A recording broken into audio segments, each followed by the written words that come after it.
All right, um so now that we're done installing it, and well, you probably have created your file path by now or your project folder by now.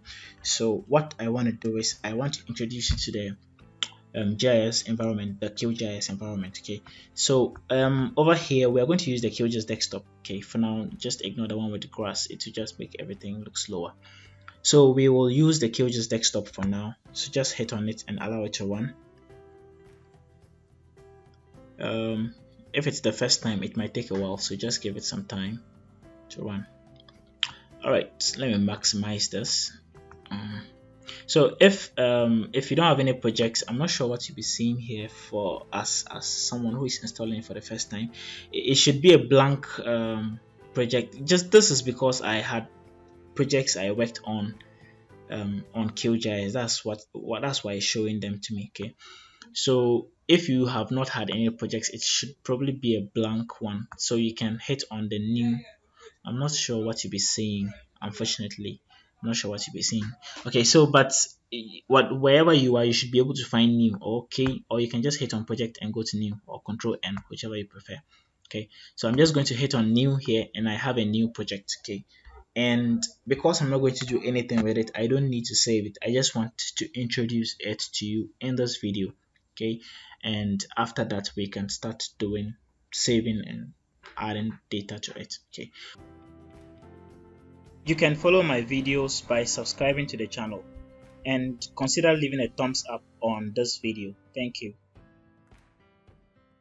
All right, so this is QGIS environment for you. It's bigger or it's broader than it looks. I have just simplified it so that it doesn't look complicated.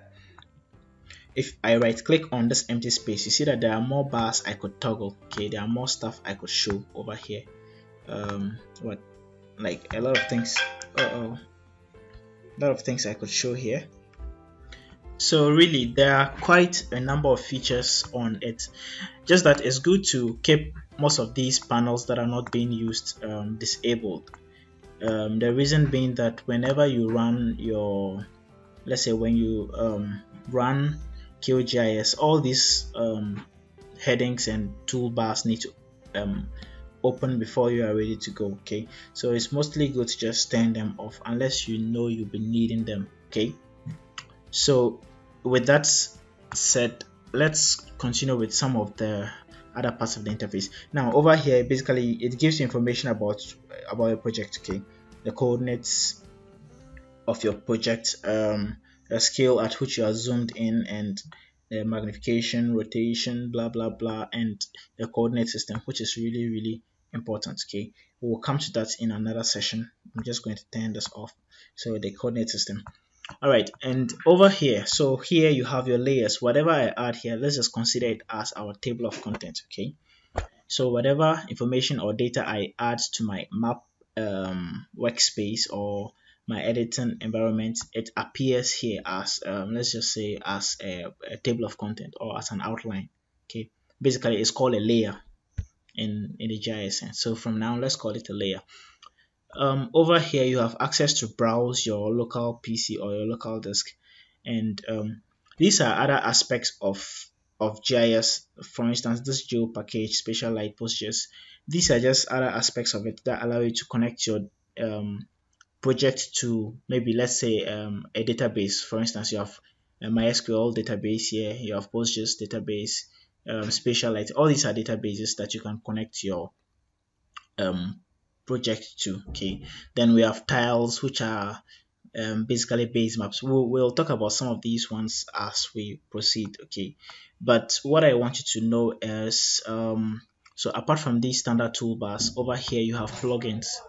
The plugins option allows you to install plugins that are necessary for your project, depending on what you want to use them for. Okay, so yeah, so depending on your project, actually there are so many plugins. We will go into how to install Python how to install QGIS plugins later on, but for now, that's where you go to work with plugins.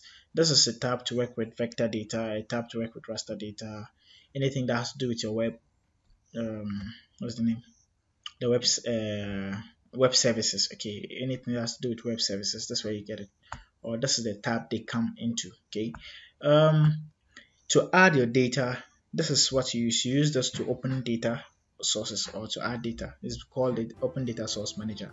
Well, long name, but yeah. And this is for creating shape files, creating spatial light layers.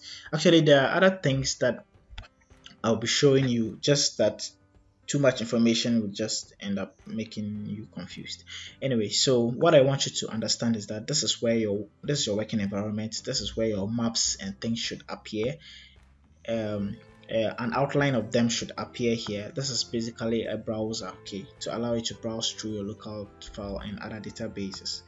And apart from that, that's just it. And this contains the various information regarding your project. Okay, apart from that, that's just it.